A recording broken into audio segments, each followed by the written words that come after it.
Di balik sosok kakek Tohari yang tampak lusuh dan membawa sapi kurban kotor ke masjid, tersimpan sebuah rahasia besar yang tak pernah terungkap. Sebuah warisan tanah berharga yang selama ini ia sembunyikan demi melindungi desanya dari serbuan para investor serakah. Sebuah kisah tentang ketulusan, kesabaran, dan keberanian yang akan mengguncang hati seluruh warga desa Karangpule. Matahari belum tinggi ketika suara gerobak kayu terdengar berderak pelan dari ujung timur desa Sukajadi. Roda yang satu kadang macet, menyentak tubuh tua yang mendorongnya. Lelaki itu berjalan perlahan, memegangi tali tambang yang terikat pada leher seekor sapi besar. Sapi jantan berwarna coklat kusam, penuh lumpur kering dan lalat yang beterbangan di punggungnya. Kakek Tohari. Warga desa mengenalnya dengan banyak julukan. Si bau tanah, kakek gembel, atau yang paling sering terdengar, tukang bantu yang tak punya apa-apa. Ia hidup di ujung desa, di sebuah gubuk reot yang hampir ambruk kalau angin barat datang membawa hujan. Tapi kakek Tohari tetap tinggal di sana, tidak pernah mengeluh, tidak pernah meminta. Dan hari ini, dia datang ke masjid dengan seekor sapi. Itu beneran sapi kurban dia. Seorang pemuda bernama Fajar menahan tawa sambil menunjuk dari kejauhan. Buset, kayak baru keluar dari kubangan sawah, celetuk Anto, menyambung, lalu tertawa keras. Anak-anak di halaman masjid yang tengah membantu panitia pun ikut-ikutan menoleh dan tertawa kecil. Suara derak roda gerobak mengiringi langkah pelan sang kakek yang mulai mendekat ke pekarangan masjid. Al-hikmah buat sapi itu memang tak seindah milik juragan kayu, apalagi milik kepala desa yang sudah digosipkan membawa sapi seharga 1 motor.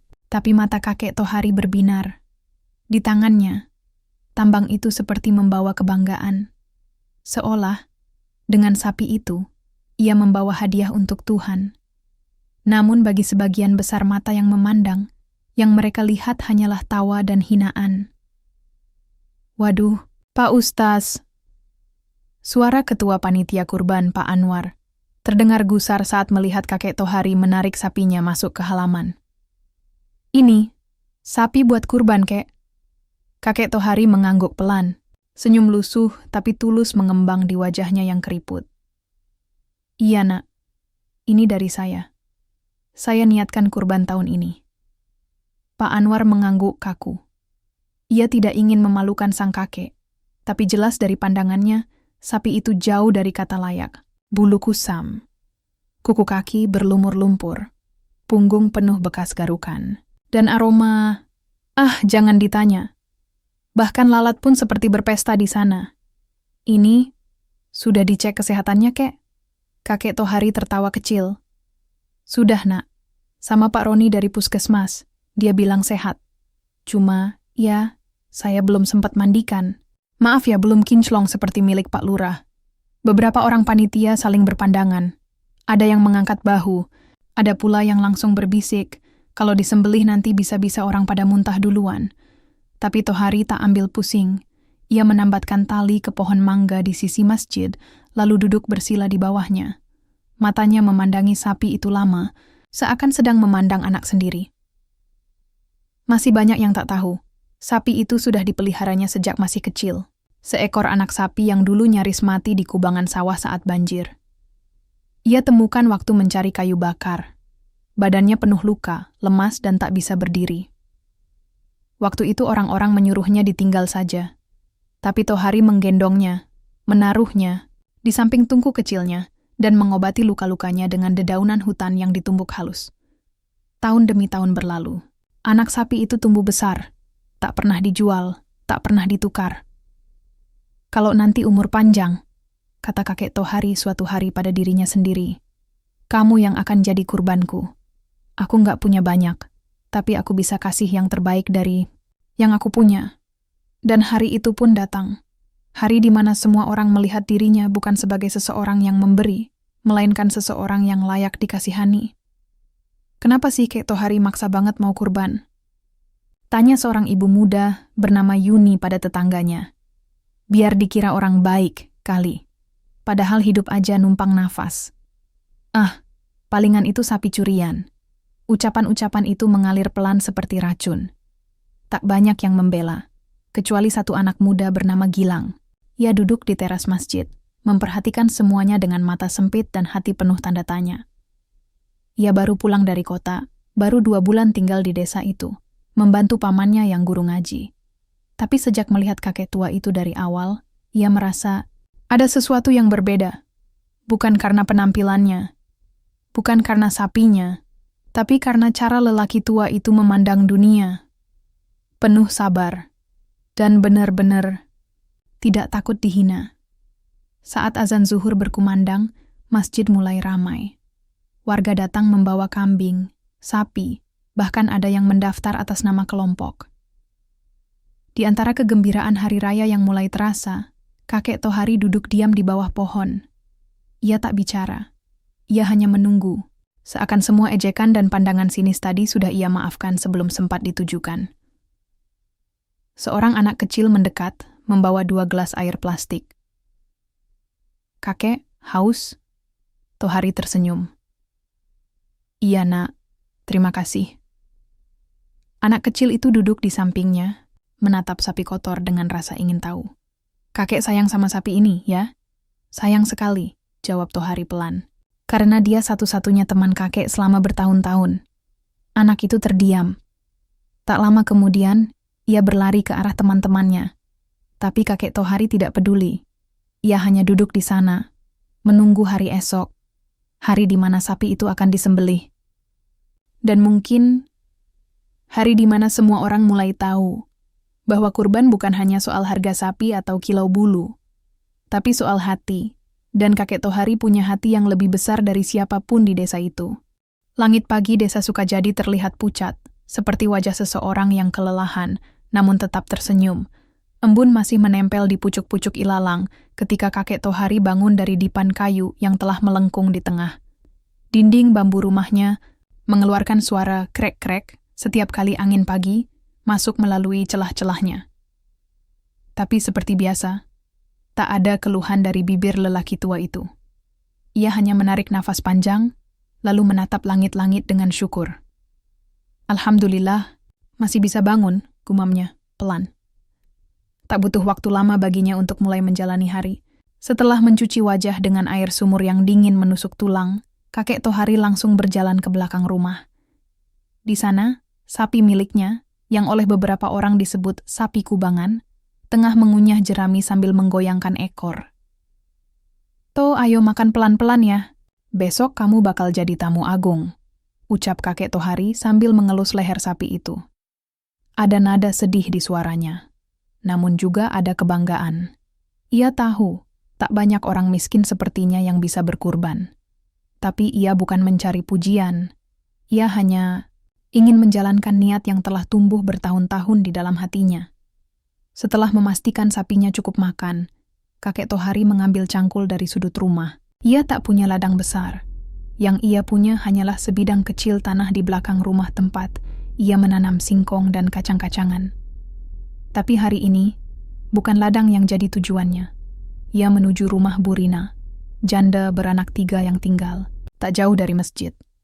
Kemarin, saat tak sengaja bertemu di jalan, Burina bercerita bahwa saluran air belakang rumahnya mampet karena tertutup akar dan sampah. "Tohari, aku bingung. Mau gali sendiri nggak kuat. Mau panggil orang, nggak ada uang. Air buangan kamar mandi udah meluber ke dapur," katanya lirih kemarin. Dan seperti biasa, Tohari hanya mengangguk. "Besok pagi saya ke sana, Bu. Biar saya yang bantu." Hari ini adalah besok itu. Burina terkejut saat melihat lelaki tua itu berdiri di halaman rumahnya sambil memanggul cangkul. "Loh, Kek, ya Allah beneran datang," serunya, hampir tak percaya. "Kalau kakek janji, ya harus datang," jawab Tohari sambil tersenyum. Tanpa menunggu lama, ia mulai menggali tanah di belakang rumah Burina. Bau tak sedap langsung menyeruak dari saluran, air yang tersumbat. Tanpa banyak reaksi, kakek Tohari langsung menyingkirkan lumpur dan akar yang menyumbat saluran. Tangannya kotor. Keringat mulai membasahi kening. Tapi tak satupun keluhan meluncur dari mulutnya. Di dalam rumah, ketiga anak, Burina mengintip dari jendela. Itu kakek yang bawa sapi jelek ke masjid, ya? Tanya si bungsu polos. Iya, jawab kakaknya. Tapi kata ibu, kakek itu orang baik. Dan memang, tak hanya Bu Rina yang pernah merasakan tangan dingin kakek Tohari. Hampir setiap rumah di desa itu pernah disentuh oleh kebaikan lelaki tua itu. Dari membantu memperbaiki pagar, menambal atap bocor, sampai menggendong anak tetangga ke puskesmas saat panas tinggi. Semua dilakukan tanpa pamrih. Orang bilang aku gila, kata Tohari suatu ketika kepada Gilang yang diam-diam sering menemaninya. Katanya orang miskin harusnya mikirin diri sendiri dulu. Tapi aku cuma tahu satu hal, kalau hidup ini hanya tentang menunggu mati, maka menunggulah sambil memberi. Sore hari menjelang, kakek Tohari masih di belakang rumah Bu Rina. Saluran. Air sudah kembali lancar. Ia duduk di kursi bambu sambil minum air putih yang disuguhkan. Maaf ya, Kek, cuman bisa kasih air putih. Gula lagi habis, kata Bu Rina pelan. Tohari tersenyum. Air putih lebih sehat, Bu. Terima kasih banyak. Bu Rina memandangi lelaki tua itu lama-lama. Matanya berkaca-kaca. Ia ingin bertanya kenapa seorang seperti Tohari tak pernah lelah membantu. Tapi bibirnya keluh. Ia hanya bisa membatin. Mungkin Tuhan mengirimnya untuk menjaga desa ini. Menjelang maghrib, kakek Tohari pulang. Di jalan, ia berpapasan dengan Pak Rudi, petugas desa yang dikenal dekat dengan kepala desa. Kek, panggil Pak Rudi sambil menepuk bahu Tohari. Masih ngurus sapi? Hati-hati loh, banyak yang bilang sapi kakek bawa penyakit. Kakek Tohari hanya tertawa kecil. Kalau penyakitnya bikin orang jadi sabar, ya semoga semua tertular. Pak Rudi tak tahu harus menjawab apa. Malam itu, Gilang datang ke gubuk Tohari, membawa seteko teh manis dan 2 potong singkong goreng. Saya mau tanya sesuatu, Kek, kata Gilang setelah mereka duduk. Silakan. Kenapa kakek enggak pernah marah padahal sering dihina? Kakek Tohari terdiam sejenak.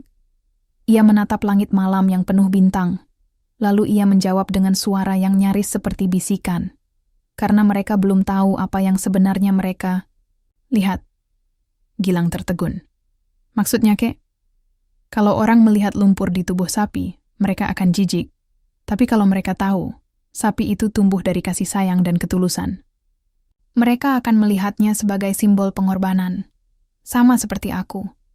Orang hanya melihat baju sobekku. Tapi bukan itu yang penting. Gilang menggigit bibir. Kata-kata itu menggema dalam pikirannya. Lalu, kenapa kakek tetap bantu semua orang, walau mereka suka nyinyir? Tohari tersenyum lagi. Kali ini senyumnya lebih lebar. Karena kebaikan bukanlah alat tukar. Kebaikan adalah warisan. Kalau aku mati besok, aku nggak punya emas, nggak punya sawah. Tapi mungkin akan ada 1 atau 2 orang yang mengingatku dengan doa. Gilang menunduk. Dalam hatinya, ia mulai menulis sebuah catatan penting, bahwa lelaki tua yang mereka sebut miskin itu jauh lebih kaya dari siapapun di desa ini. Dan malam itu, angin berhembus pelan membawa harapan.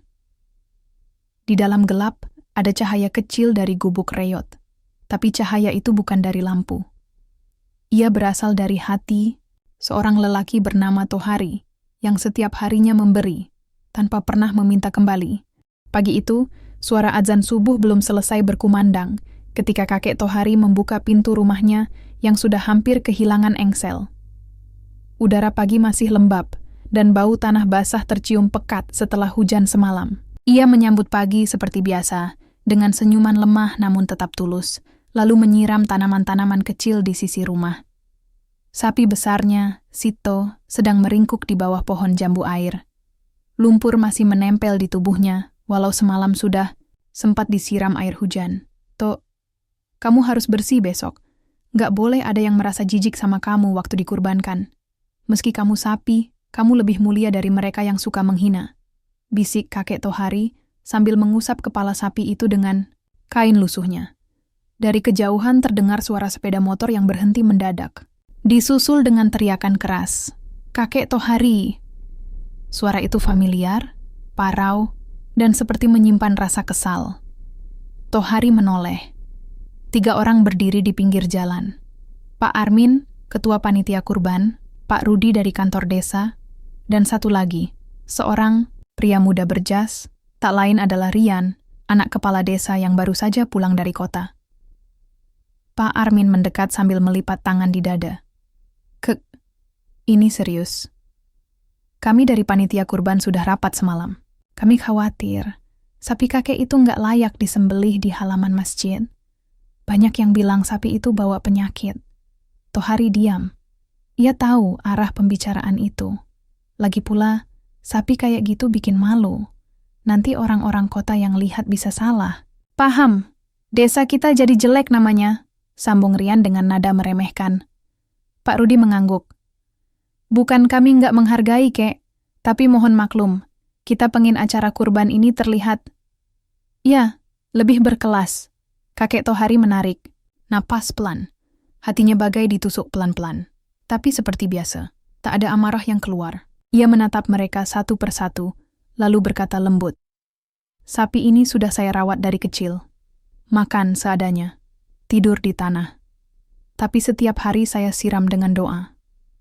Sapi ini bukan untuk gaya-gayaan, tapi untuk membayar janji saya kepada Allah. Kalau kalian merasa sapi ini memalukan, tak apa, saya bisa bawa ke tempat lain. Tapi, jangan bilang dia tak layak. Ucapan itu membuat ketiganya saling berpandangan. Sejenak suasana hening, tapi Rian buru-buru tertawa sinis. Kalau begitu, silakan saja. Tapi jangan heran kalau orang-orang tetap menjauh. Gimanapun, sapi yang penuh lumpur itu, ya tetap sapi kubangan. Mereka pergi dengan langkah cepat. Suara knalpot motor menggema, sampai hilang di tikungan. Siangnya, Tohari duduk di bawah pohon waru depan rumah. Ia menatap langit, mencoba menenangkan hati yang tak bisa sepenuhnya kuat. Dari balik rumah, Gilang muncul membawa 2 potong tempe goreng. Kakek belum makan? Tanyanya sambil duduk di samping lelaki tua itu. Belum lapar. Tapi makasih, ya Gilang. Anak muda itu menatap kakek Tohari penuh empati. Saya dengar, tadi pagi. Mereka datang ke rumah kakek, ya? Tohari mengangguk pelan. Mereka nggak paham, kek. Mereka cuma lihat kotoran di tubuh sapi, tapi nggak lihat perjuangan kakek selama bertahun-tahun. Tohari tertawa lirih. Itu biasa, Gilang. Kita hidup bukan untuk dipahami. Kadang kita cukup menerima bahwa sebagian orang memang hanya akan melihat kulit. Gilang menatap tanah. Hatinya sakit. Ia ingin membela, ingin bicara lantang pada mereka yang menghina kakek Tohari, tapi ia tahu lelaki tua itu selalu memilih diam yang anggun. Tohari, terdengar suara dari kejauhan. Seorang pria tua dengan topi koboi dan baju batik longgar datang terburu-buru. Ia adalah Pak Muksin, sahabat lama Tohari yang dulu sering bekerja sebagai tukang bangunan bersamanya. Toh, kamu harus hati-hati. Tadi aku dengar kabar. Tanah belakang rumah kamu itu sudah mulai dilirik orang luar. Mata kakek Tohari langsung tajam. Apa maksudmu, Mu? Katanya. Ada orang dari kota yang datang ke balai desa. Mereka bawa surat-surat. Katanya tanah itu kosong, nggak punya pemilik tetap. Kepala desa juga kayaknya ada main toh. Tohari diam. Matanya menatap tajam ke arah ladang kecilnya. Mereka salah kalau pikir tanah itu bisa diambil begitu saja, katanya lirih, tapi penuh ketegasan. Gilang tampak bingung. Kek, tanah itu kan udah nggak kakek urus lagi. Emang masih milik kakek? Tohari tersenyum, lalu berdiri. Tanah itu memang terlihat kosong. Tapi ada sesuatu yang kakek simpan di sana. Sesuatu yang bisa bikin semua orang berhenti meremehkan. Gilang dan Pak Muksin saling pandang. Hati mereka mulai bertanya-tanya. Ada apa sebenarnya dengan tanah itu? Malam itu, setelah desa sepi, kakek Tohari berjalan ke belakang rumah. Dengan senter tua dan langkah hati-hati, ia membuka gudang kecil yang tertutup semak belukar. Di dalamnya, ada sebuah peti kayu tua. Tertutup debu. Terkunci rapat, kakek Tohari menyentuh peti itu dengan tangan bergetar. Sudah lama ia tak melihatnya. Waktunya belum, gumamnya. Ia lalu duduk di tanah. Angin malam menerpa tubuhnya yang kurus. Ia menatap ke langit. Kalau mereka terus menekan, aku akan buka semuanya. Tapi, biarlah mereka belajar dari niatku, bukan dari warisanku. Sementara itu, di balai desa, Pak Rudi, kepala desa, dan Rian sedang membuka peta tanah desa. Jari, mereka menunjuk ke satu petak besar di dekat pematang sawah. Kalau kita bisa ambil tanah itu, proyek jalan tol kecil bisa masuk. Investor bakal senang, kata kepala desa. Tapi bukankah itu masih atas nama Tohari? Tanya Pak Rudi. Kepala desa tertawa kecil. Tohari itu tua, miskin, dan nggak bisa baca hukum. Kalau kita tekan dia lewat warga, dia pasti mundur. Paling-paling dia cuma punya surat tua yang udah nggak berlaku. Rian ikut tersenyum. Dan kalau perlu, kita paksa. Apa yang tidak mereka tahu adalah bahwa lelaki tua itu, kakek Tohari, bukan hanya punya surat. Ia punya salinan, punya bukti transaksi asli, bahkan punya perjanjian jual-beli dari bertahun-tahun silam yang masih sah menurut hukum. Dan lebih dari itu, ia punya hati yang tak bisa dibeli. Udara pagi membawa aroma basah tanah sawah yang baru dipanen. Desa Karangpule seperti baru terbangun dari tidur panjang. Namun, di dalam rumah kecil yang nyaris ambruk itu, kakek Tohari tak bisa tidur nyenyak. Setelah percakapan dengan Pak Muksin dan Gilang semalam, pikirannya tak berhenti berputar. Ia tahu waktunya hampir tiba. Rahasia yang selama ini ia simpan rapat mulai bergoyang, didorong oleh keserakahan manusia. Ia memandangi peti kayu tua yang tadi malam ia buka kembali.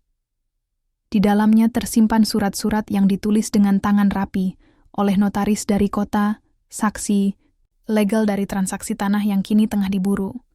Surat-surat itu masih utuh, tidak lusuh, tidak robek, bahkan masih wangi kertas tua. Kalau mereka pikir aku lemah karena diam, mereka salah. Gumamnya sambil menyentuh kunci besi tua yang selalu ia kalungkan di leher. Hari itu, kabar mulai berembus semakin luas di desa. Katanya tanah kosong di belakang rumah kakek Tohari bakal dibangun kompleks villa loh. Ah, masa sih? Itu tanah kan nggak jelas siapa pemiliknya. Justru itu. Yang punya udah tua, kayaknya bakal disingkirkan pelan-pelan. Gosip seperti angin ribut menyebar cepat. Banyak warga desa mulai berpihak pada kepala desa dan Rian, karena tergiur janji pekerjaan dan kompensasi. Hanya sedikit yang bertanya-tanya. Mengapa tanah itu tak disentuh bertahun-tahun? Gilang gelisah. Ia tahu kakek Tohari bukan orang sembarangan. Lelaki tua itu punya keteguhan hati yang tak biasa. Tapi semakin hari, tekanan yang datang dari para pejabat dan warga semakin nyata.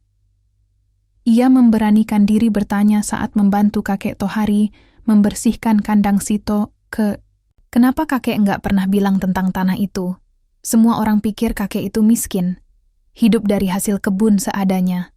Tapi ternyata, Tohari hanya tersenyum. Tangannya tetap menyiram sapi dengan air. Karena kalau mereka tahu aku kaya, aku nggak bisa hidup tenang, Lang. Akan ada yang pura-pura baik. Ada yang datang dengan senyum, padahal ingin merampas. Lebih baik dianggap miskin tapi punya kedamaian. Daripada dianggap kaya tapi harus waspada setiap waktu. Gilang mengangguk pelan, walau matanya menyimpan rasa tak terima. Lalu, kalau mereka maksa kek? Tohari menatap Gilang. Wajahnya masih tenang, tapi suaranya mulai tegas. Kalau mereka maksa, baru aku buka segalanya. Tapi sebelum itu, biar saja mereka merasa menang. Di sisi lain desa, kepala desa dan Rian sudah mengatur strategi. Besok panitia kurban akan umumkan daftar hewan yang layak disembelih. Kita coret nama sapi Tohari. Kita bilang panitia tidak menyetujui karena alasan kesehatan, kata kepala desa dengan suara pelan namun menusuk. Dan kalau dia keberatan? Tanya Pak Rudi. Rian menyeringai. Kita buat warga sendiri yang menolak. Mereka pasti nggak mau makan daging kurban dari sapi yang bau lumpur. Simple. Mereka tertawa kecil. Dalam hati mereka sudah merasa menang. Bagi mereka, kakek Tohari hanya pria tua yang tak lagi punya kekuatan untuk melawan sistem. Malam harinya, Ketika angin desa mulai dingin, kakek Tohari berjalan sendiri ke ladang. Ia menyusuri jalan kecil di antara rerumputan liar. Tak jauh dari sana, terhampar tanah luas yang selama ini tampak biasa saja. Tapi di bawahnya, bukan hanya harta, melainkan sejarah keluarga. Ia berhenti di sebuah titik yang ditandai dengan batu pipih. Disinilah ayah dulu mengajari aku menanam. Disinilah ibu duduk sambil menenun kain. Aku tidak akan biarkan tempat ini diacak-acak oleh keserakahan. Ia menunduk, menyentuh tanah itu dengan tangan gemetar. Seperti berbicara pada arwah masa lalu, ia berdoa dalam diam. Tak jauh dari tempat itu, sepasang mata memperhatikannya diam-diam dari balik semak. Rian. Dengan senter kecil dan ponsel di tangan, ia diam-diam memotret kakek Tohari dan tanah yang ia datangi. Jadi, benar ini tanahnya? Kita bisa bikin tekanan lewat jalur hukum. Atau, kalau perlu, intimidasi. Keesokan paginya, pengumuman resmi dari panitia kurban dipajang di papan pengumuman dekat masjid. Daftar hewan kurban yang dinyatakan layak. Sapi milik Pak Surya. Sapi milik Bu Yanti, kambing milik Pak Damar. Sapi milik Rian dinyatakan tidak layak karena tidak memenuhi standar kebersihan. Sapi milik kakek Tohari, warga yang membaca tampak prihatin. Sebagian lainnya hanya tersenyum sinis. Sudah kuduga, masak sapi kubangan begitu dibilang kurban. Namun Gilang yang melihat daftar itu merasa darahnya mendidih. Ia segera berlari ke rumah kakek Tohari dan menunjukkan pengumuman itu. "Ke, ini nggak adil. Mereka benar-benar mau jatuhin kakek." Tohari membaca dengan mata yang sudah mulai kabur. Tapi ia tidak kaget. "Tenang, Lang. Kalau mereka pikir aku akan mundur, mereka salah." Sore itu, di lapangan desa, Rian dan kepala desa berdiri di depan warga, membahas persiapan hari kurban yang akan berlangsung 2 hari lagi. Semua hewan kurban sudah dicek. Kami jamin semuanya sehat dan sesuai syariat. Jangan khawatir, ujar kepala desa. Warga bertepuk tangan. Tapi dari sudut kerumunan, kakek Tohari datang perlahan, menuntun sapi besar berlumur lumpur itu dengan tenang. Semua mata tertuju padanya. Suasana jadi hening. Langkah demi langkah, kakek Tohari membawa Sito ke arah masjid. Ia berhenti di depan gerbang. "To ini akan tetap aku serahkan. Bukan karena pengakuan, tapi karena janji. Aku pernah berjanji, kalau aku masih hidup sampai usia sekarang, aku akan serahkan sapi terbaikku kepada Allah. Dan inilah dia." Ia menoleh ke kerumunan. "Kalau ada yang menolak, biarlah. Tapi aku tidak datang untuk dipuji. Aku datang untuk menepati janji." Seketika, suasana berubah. Beberapa orang mulai menunduk. Sebagian mengusap mata. Bahkan suara-suara kecil yang tadinya mengejek kini terdiam. Namun dari kejauhan, Rian menggertakkan giginya. Ia tak suka melihat simpati mulai berpihak pada lelaki tua itu. "Kalau begitu, kita harus percepat rencana. Sebelum semua berpihak ke dia," gumamnya. Dan malam itu, langkah terakhir untuk merebut tanah kakek Tohari pun dimulai. Hari mulai beranjak siang ketika kakek Tohari selesai mengganti tali tambat sapi dan membersihkan rerumputan di sekitar kandang. Sapi miliknya, Sito, tampak lebih segar dibanding hari-hari sebelumnya. Mungkin karena dia tahu, dengan caranya sendiri, bahwa tuannya sedang berjuang mempertahankan kehormatan yang nyaris dirampas oleh keangkuhan manusia. Di dalam hati Tohari, ada perasaan yang tak bisa dijelaskan. Campuran antara sedih, marah, dan ikhlas. Ia sadar, dirinya hanyalah satu dari sekian banyak orang yang sering dianggap kecil hanya karena penampilan. Namun ia juga tahu, apa yang terlihat tak selalu menggambarkan yang sesungguhnya. Hari itu, Gilang tak datang ke rumah. Sejak membaca pengumuman panitia kurban, ia menyelinap masuk ke kantor kepala desa lewat jendela belakang, dibantu 2 temannya. Ia ingin mencari bukti apapun yang bisa membantu kakek Tohari. Namun yang ia temukan justru lebih dari yang ia duga. Tumpukan dokumen-dokumen tertata di laci meja kepala desa. Salah satu berkas mencolok karena terdapat nama PT Karya Tanah Subur, sebuah perusahaan besar yang terkenal suka mengakali warga kampung untuk membeli tanah murah, lalu menjual kembali dengan harga tak masuk akal. Gilang membaca cepat. Surat kesepahaman pembelian tanah milik Desa Karangpule, termasuk wilayah blok belakang rumah Tohari. Di bagian bawah tertulis, persetujuan kepala desa dengan imbalan investasi pribadi. Gilang menahan napas. Ini lebih gawat dari yang ia kira.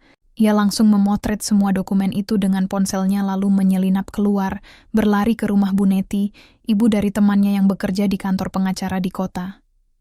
Sore hari, desa kembali gempar. Tapi kali ini bukan karena sapi kakek Tohari. Ada selebaran tak bertanda yang dibagikan di depan masjid. Isinya adalah salinan dokumen kesepakatan gelap antara Kepala Desa, Rian, dan PT Karya Tanah Subur. Warga berkumpul. Membaca dengan wajah tegang. Jadi mereka mau jual tanah desa kita? Loh, ini tanah sawah milik warga loh. Termasuk tanahnya Pak Tarno dan Mbah Surti. Wah, ini penipuan besar-besaran. Amarah mulai muncul. Beberapa warga mendatangi rumah kepala desa, tapi penjaga keamanan mengatakan sang kepala sedang tidak ada. Sementara itu kakek Tohari hanya duduk di kursi bambunya. Ia mendengar semua kabar dari mulut ke mulut, tapi tak mengucapkan sepatah kata. Hatinya tenang. Untuk pertama kalinya setelah sekian lama. Di masjid, panitia kurban mengadakan rapat dadakan. Salah satu anggota panitia, Pak Soleh, akhirnya mengajukan keberatan secara terbuka. Maaf, saya rasa keputusan untuk menolak sapi milik Pak Tohari tidak adil. Saya sendiri melihat sapi itu sehat. Hanya karena tampak kotor, tidak berarti tidak layak. Benar, sambung Bu Yanti yang duduk di sebelahnya. Justru semangat kurban itu adalah soal ketulusan. Dan siapa yang lebih tulus dari beliau? Rian yang juga duduk di ruangan itu mulai terlihat gusar. Kita punya standar kebersihan, katanya. Tapi bukan berarti standar itu jadi alat untuk menindas, ujar Pak Soleh. Dan, saya dapat informasi. Dokumen kerja sama antara kepala, desa dengan investor sudah beredar. Jangan sampai kita semua jadi bagian dari rencana yang salah. Beberapa orang di ruang itu mulai bergumam setuju. Wajah Rian semakin tegang. Ia berdiri dan keluar ruangan tanpa berkata apa-apa. Malam harinya, suara azan Isya terdengar sayup dari masjid. Kakek Tohari duduk di atas tikar pandan sambil membaca lembaran tua berisi wasiat orang tuanya. Ada air mata di sudut matanya, bukan karena takut, tapi karena rindu. Gilang akhirnya tiba, membawa kabar penting. Warga sudah mulai tahu, mereka mulai sadar. Bahkan beberapa panitia kurban sudah sepakat untuk menerima sapi kakek. Tohari hanya tersenyum kecil. Alhamdulillah. Aku nggak pernah berharap dipuji, Lang. Aku cuman ingin janjiku ditunaikan. Soal orang lain, biarlah waktu yang menjawab. Gilang mengangguk, namun kemudian berkata pelan. Ada satu lagi, Kek. Dokumen yang aku temukan. Ada satu surat jual, beli tanah. Tanah kakek termasuk dalam peta yang mau diambil. Tohari memejamkan mata. Akhirnya, mereka buka topeng juga. Hari berikutnya, kabar tentang pemalsuan dokumen dan konspirasi kepala desa menjadi bahan pembicaraan di mana-mana. Suasana desa mulai berubah, bahkan orang-orang yang sebelumnya mengejek kakek Tohari, kini mulai menghampirinya dengan wajah malu dan ucapan pelan. Maafkan kami, Kek. Kami ikut-ikutan menilai tanpa tahu apa-apa. Tohari hanya menjawab dengan anggukan dan senyum. Tak ada dendam. Tak ada teguran.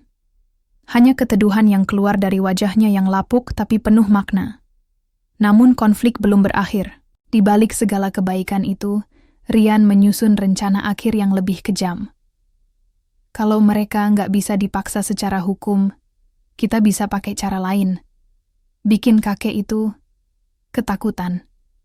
Atau kalau perlu, hancur secara nama baik, katanya kepada seseorang melalui sambungan telepon. Dan malam pun turun. Membawa gelap yang menyembunyikan rencana jahat yang akan meletus pada hari-hari mendatang. Tohari duduk tenang, tapi hatinya sudah bersiap. Ia tahu, badai yang lebih besar sedang datang. Langit pagi di desa Karangpule terasa lebih mendung dari biasanya. Awan kelabu menggantung berat seolah tahu badai akan segera datang, bukan hanya dari langit, tapi juga dari hati manusia yang diliputi amarah dan niat buruk. Kakek Tohari memulai hari seperti biasa, menyiram tanaman, memberi makan Sito, dan menyapu halaman. Tak sedikit warga yang lewat dan menyapa dengan hormat. Namun di balik senyum-senyum itu, bisikan mulai beredar lagi.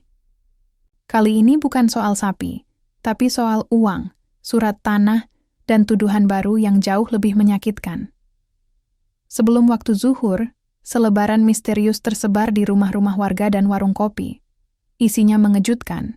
Kakek Tohari terbukti memalsukan dokumen kepemilikan tanah, menjual data ke pihak luar, dan menipu warga desa demi kepentingan pribadi. Di bawah tulisan itu tertera cap palsu dan tanda tangan yang dipalsukan. Berita itu menyebar seperti api. Warga yang semula mulai percaya dan menghormati kakek Tohari mendadak kembali ragu. Banyak yang mulai berbisik. Jangan-jangan dari awal memang ada niat tersembunyi. Kalau betul dia yang menjual data keluar, pantas aja hidupnya nyantai. Meski miskin, loh, bukannya itu tanah memang sudah dikuasai desa? Apa jangan-jangan dia masih menyimpannya diam-diam? Siangnya, petugas desa, di bawah tekanan kepala desa Rian, datang membawa surat panggilan. Kakek Tohari diminta hadir di balai desa untuk klarifikasi atas laporan penyalahgunaan hak tanah. Tohari menerimanya tanpa ekspresi. Ia tahu, ini sudah dirancang. Gilang, yang mendengar kabar itu dari Pak Soleh, langsung datang ke rumah kakeknya. Kek, ini sudah keterlaluan. Aku yang tahu semua dokumennya. Aku yang tahu siapa yang memalsukan tanda tangan dan siapa yang kerjasama sama PT Karya Tanah Subur itu. Harusnya mereka yang dituduh. Tohari menepuk pundaknya dengan tenang. Diam bukan berarti kalah, Lang. Tapi diam kadang cara kita menunjukkan siapa yang lebih tenang saat yang lain kehilangan akal. Di balai desa, ruangan sudah dipenuhi beberapa tokoh masyarakat dan perangkat desa. Kepala desa Rian duduk di tengah, mengenakan jas coklat dan senyum palsu. Tohari, katanya dengan suara dibuat dalam, kami menerima laporan dari pihak luar desa bahwa ada indikasi pemalsuan data tanah atas namamu. Kami akan mendalami ini tentu, tapi kami perlu klarifikasi. Kakek Tohari duduk tenang. Ia membuka tas kain usangnya, lalu mengeluarkan selembar surat kuno dengan cap merah dari tahun puluhan yang lalu. Inilah surat aslinya. Tanah itu diwariskan dari orang tuaku. Cap dan tanda tangannya masih bisa dicek. Kalau kalian punya surat yang berbeda, maka salah satunya pasti palsu. Rian sempat tercengang, tapi ia cepat mengubah raut wajahnya. Itu kan bisa juga dimanipulasi. Kita perlu otentikasi lebih lanjut. Sementara waktu, kita akan menahan surat ini dulu sebagai barang bukti. Tohari mengangguk. Tapi tolong jaga baik-baik. Surat itu satu-satunya kenangan dari bapakku. Keesokan harinya, sebuah insiden mengejutkan terjadi. Kandang Sito dibakar. Api menyala besar di malam buta, membuat warga panik. Tohari berlari sekuat tenaga, tapi api sudah telanjur melahap habis separuh kandang. Sito sempat berontak dan hampir tak selamat, untung ada tetangga yang membantu melepaskan talinya. Tohari terjatuh, batuk keras, tapi ia tidak menangis. Ia hanya menatap api yang menggulung jerami dengan mata merah dan rahang yang mengeras. Ini bukan kebetulan. Ini serangan. Siapa yang tega, ya Allah? Ucap Bu Yanti yang ikut memadamkan api. Gilang tiba, dengan wajah penuh keringat dan mata berkaca-kaca. Kita harus lapor polisi, Kek. Ini sudah pidana. Namun lagi-lagi Tohari menggeleng. Kalau kita ikut marah, kita tidak beda dengan mereka. Kita harus tetap sabar. Tapi jangan diam. Biarkan mereka memperlihatkan wajah aslinya lebih jauh lagi. 3 hari setelah pembakaran, berita tentang insiden itu masuk ke koran lokal. Wartawan dari kota datang ke desa. Mereka ingin tahu siapa kakek Tohari sebenarnya. Seorang reporter muda, Rara, bertanya sambil duduk di balai-balai bambu rumahnya. Pak, Tohari, kenapa Bapak tetap sabar, padahal sudah difitnah, dibakar dan diusir secara tidak langsung? Tohari menatap langit yang mulai menguning di telan senja. Karena yang aku pelihara bukan cuma sapi, tapi hati. Kalau aku ikut kotor, apa bedanya aku dengan mereka yang menyebar abu? Rara menunduk. Tak menyangka jawaban yang begitu sederhana justru memukul perasaannya. Sementara itu, Rian yang melihat pemberitaan mulai khawatir. Citra desa menjadi buruk. Investor mulai menunda kerjasama. Beberapa koleganya mulai menarik diri. Kalau dia terus jadi pusat perhatian media, habis kita, katanya pada asistennya. Kita bisa buat skenario baru, Pak. Kita balikkan semuanya. Kita katakan, dia memang pura-pura miskin demi dapat perhatian publik. Kita gali masa lalunya, cari celah.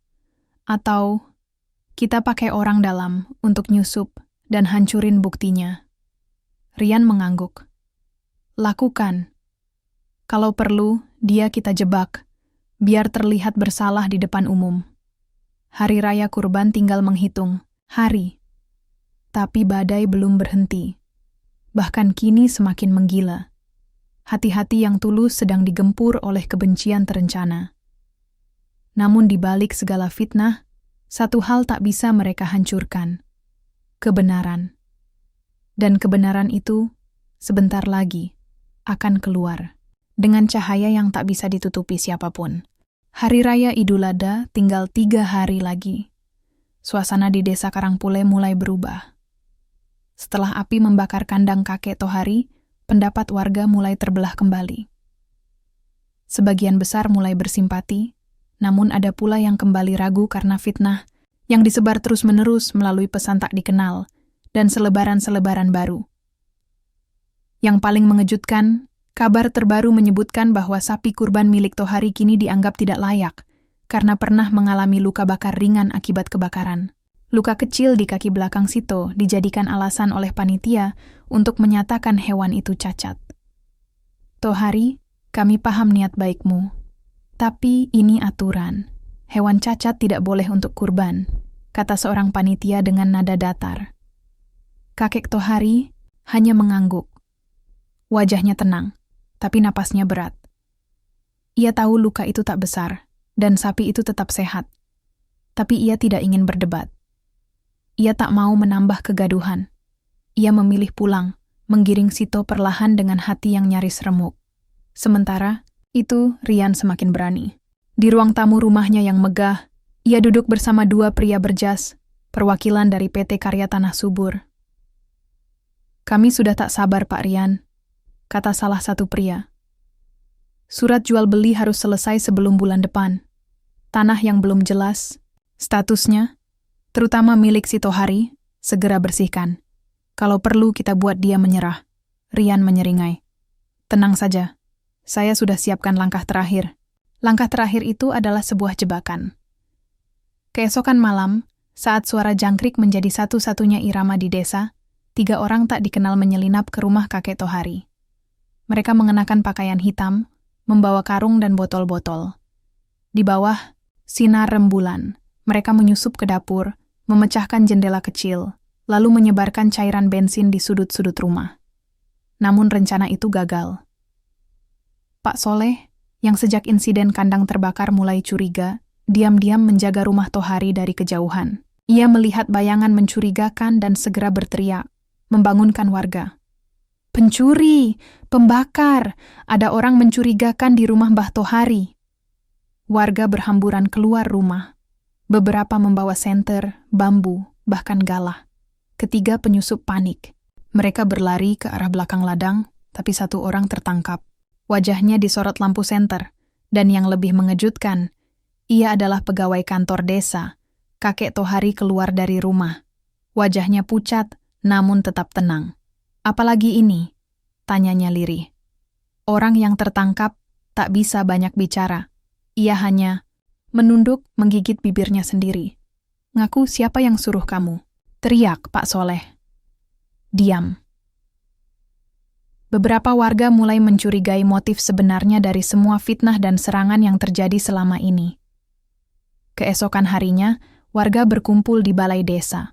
Mereka meminta penjelasan dari Rian. Kami ingin tahu, kenapa pegawai kantor desa ditemukan tengah malam di rumah Mbah Tohari dengan botol bensin, dan kenapa setiap kali masalah tanah muncul, selalu ada serangan ke Mbah Tohari. Rian gugup, tapi ia masih mencoba bertahan. Itu hanya kesalahpahaman.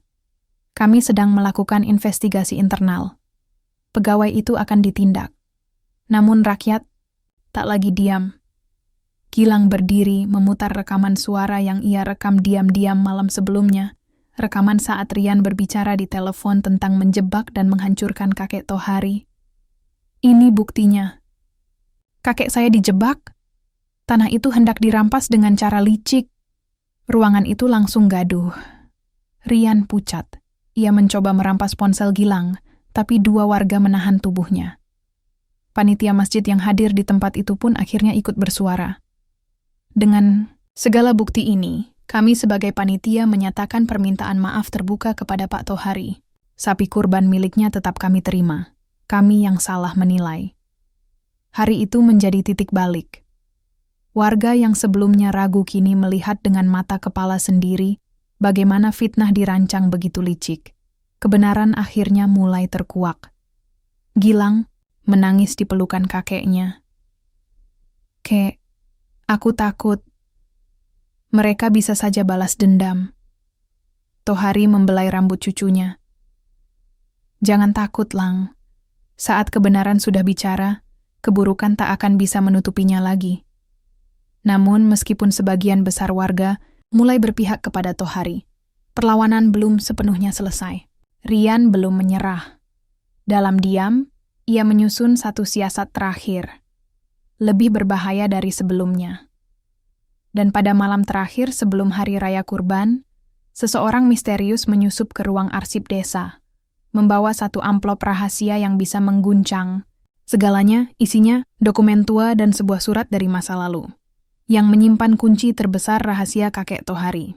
Fajar Idul Adha belum menampakkan cahayanya, tapi suasana di desa Karangpule sudah terasa berbeda. Langit gelap masih menggantung, namun bukan karena mendung, melainkan karena sebuah rahasia yang sebentar lagi akan mengubah segalanya. Malam tadi, seseorang menyusup ke ruang arsip desa.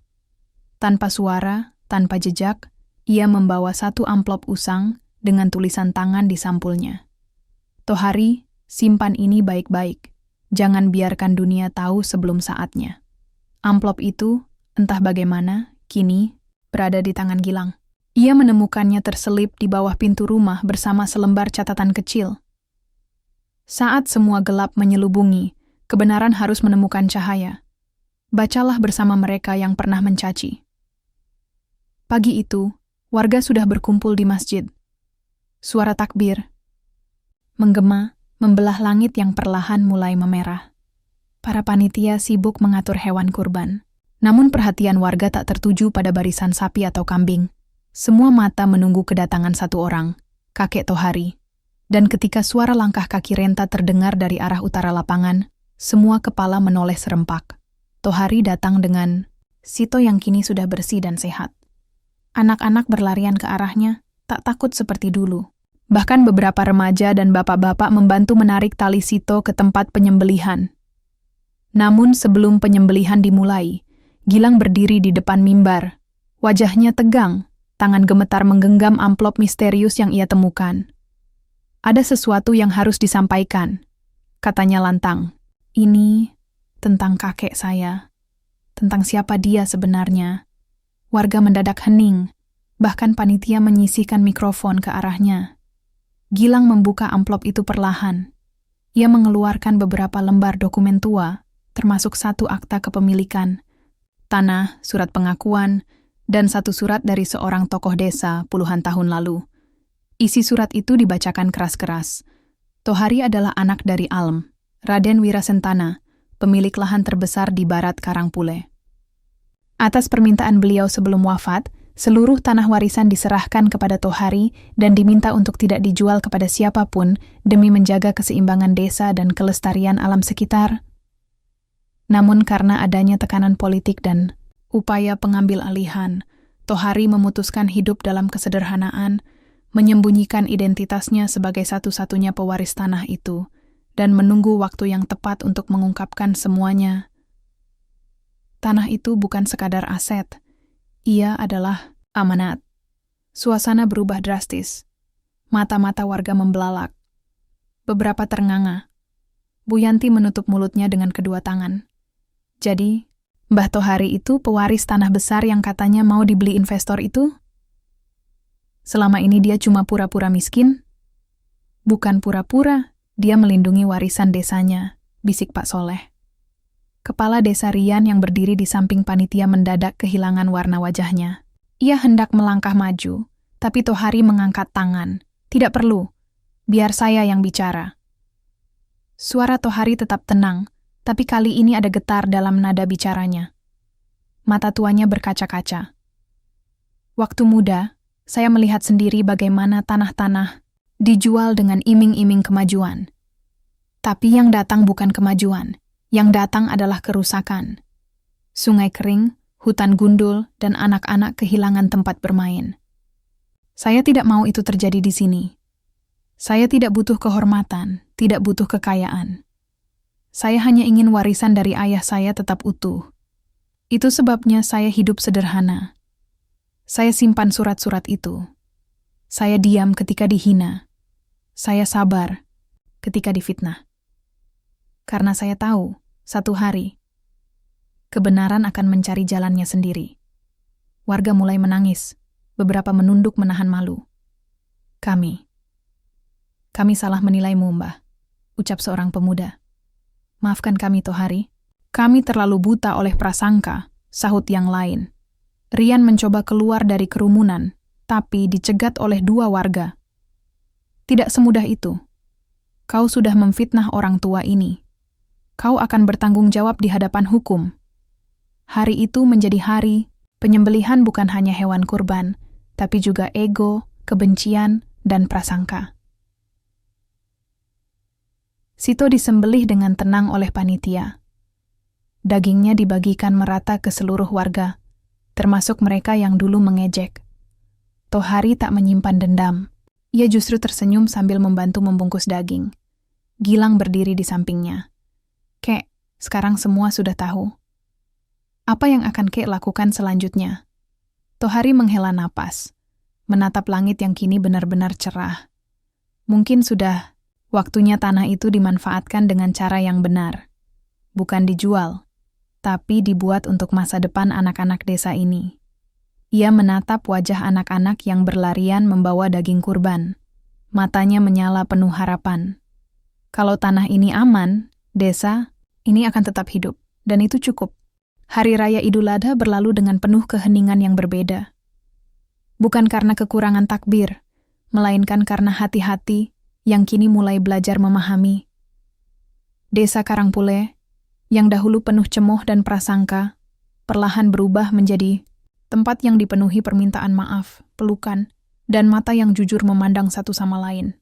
Kakek Tohari tak pernah meminta pengakuan, tapi pada akhirnya dia mendapatkannya, bukan karena status atau harta, melainkan karena ketulusan dan kesabaran yang ia tanam sejak lama. 3 hari setelah penyembelihan kurban, balai desa menjadi saksi pertemuan luar biasa. Warga berkumpul. Panitia masjid hadir. Tokoh masyarakat duduk di deretan depan. Dan di tengah semua itu, duduklah seorang lelaki tua dengan baju koko lusuh tapi bersih, kakek Tohari. Di atas meja panjang, terbentang peta besar tanah barat desa, wilayah yang selama ini jadi incaran para investor. Luasnya tak bisa dibilang kecil. Di peta tertera nama Tohari bin Raden Wirasentana. Kepala desa sementara, Pak Rustam, membuka rapat dengan suara tenang. Bapak Ibu sekalian, kita berkumpul hari ini untuk satu hal. Menentukan masa depan tanah warisan kakek Tohari. Beliau telah memutuskan untuk tidak menjualnya, namun terbuka untuk memanfaatkannya demi kesejahteraan desa. Tohari berdiri perlahan. Langkahnya pelan, tapi mantap. Saya bukan orang berpendidikan tinggi. Saya tidak punya ijazah. Tapi saya tahu satu hal, kalau tanah ini diberikan pada orang luar, anak-anak kita tak akan punya warisan. Mereka cuma jadi penonton. Jadi buruh di tanah sendiri. Ia mengeluarkan secarik kertas, sebuah surat pernyataan yang ditandatangani notaris. Mulai hari ini, saya serahkan sebagian tanah ini untuk dikelola oleh koperasi desa. Syaratnya satu, hasilnya harus kembali ke warga. Bisa untuk beasiswa, pertanian, peternakan, atau puskesmas kecil di pinggir ladang. Suara tepuk tangan spontan memenuhi balai desa. Beberapa warga bahkan berdiri dan bersorak. Tohari tersenyum, namun ia segera mengangkat tangan menenangkan suasana. Tapi satu hal yang tak boleh kita lupakan. Suasana kembali hening. Rian dan orang-orang yang mencoba menghancurkan kita. Biarlah hukum yang mengurus mereka. Kita tidak boleh menyimpan dendam. Karena dendam hanya akan membuat kita jadi seperti mereka. Sementara itu, proses hukum terhadap Rian berjalan cepat. Berkat rekaman suara, saksi-saksi, dan dokumen palsu yang ditemukan di rumahnya, ia resmi diberhentikan dari jabatan dan diproses secara pidana.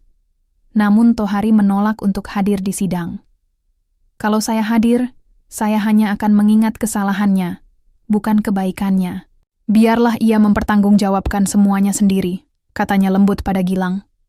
Hari-hari berikutnya diisi dengan perubahan. Di lahan yang dulu sunyi, kini berdiri posko kecil koperasi desa. Anak-anak muda yang dulu menganggur kini mulai sibuk membangun lahan demplot pertanian organik. Sebagian warga membuat kolam ikan air tawar. Bahkan Bu Yanti dan beberapa ibu rumah tangga mulai mengelola dapur umum dengan hasil bumi dari tanah Tohari. Tohari tidak memimpin apa-apa.